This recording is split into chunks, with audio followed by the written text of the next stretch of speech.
రాష్ట్ర సార్వత్రిక ఎన్నికలకు నోటిఫికేషన్ రాకముందే సొమ్ముల పంపిణీ జరుగుతోంది.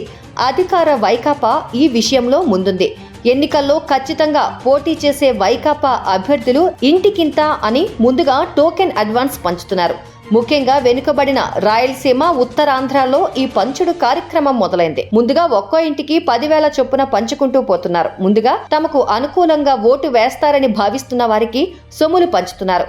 కొందరికి 15,000 రూపాయలు విలువ చేసే కుట్టు మిషన్లు, మరికొందరికి అదే విలువ చేసే ఇంటి పరికరాలు అందజేస్తున్నారు. ముందుగా వాలంటీర్ల చేత ఎవరు మనకు అనుకూలం అనే లిస్టు తెప్పించుకుని వారి ద్వారానే పంపకాల కార్యక్రమం చేపడుతున్నారు.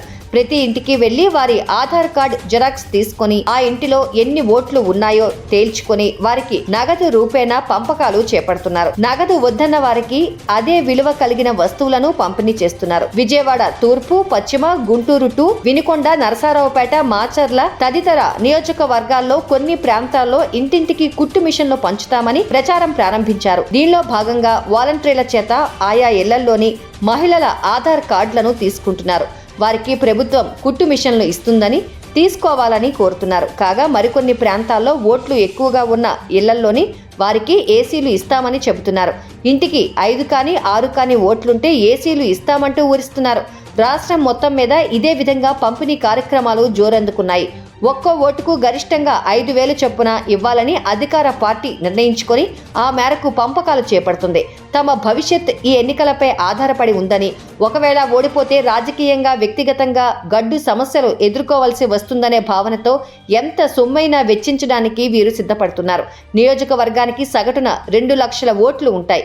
వాటిలో కనీసం 1,00,000 ఓట్లను ముందుగానే కొనుగోలు చేయాలని వీరు ఆరాటపడుతున్నారు. 1,00,000 ఓట్లకు 5,000 చొప్పున 25 కోట్లు ముందుగా ఖర్చు పెడుతున్నారు. ముందుగా చెల్లించిన సొమ్మే కాకుండా పోలింగ్ రోజున మరికొంత చెల్లిస్తామని వీరు ఓటర్లకు హామీ ఇస్తున్నారు. ఇలా ఓటర్లకు నేరుగా ఈ సొమ్ము పంచాలని పార్టీ పెద్దల నుంచి వారికి ఆదేశాలు వచ్చాయి. ఎన్నికల్లో గెలవాలంటే నియోజకవర్గానికి కనీసం 100 కోట్లు ఖర్చు పెట్టాలని, గత 5 ఏళ్లలో సంపాదించిన సొమ్ములో ఇది కనీసం 5% మించదని, దీన్ని ఖర్చు చేయాలని అధిష్టానం ఖరాఖండిగా చెప్పినట్లు ప్రచారం జరుగుతోంది. ఏదో విధంగా మరోసారి గెలిస్తే ఇప్పుడు ఖర్చు చేసిన దాన్ని నెల రోజుల్లో సంపాదించుకోవచ్చు అనే భావన వారిలో ఉంది.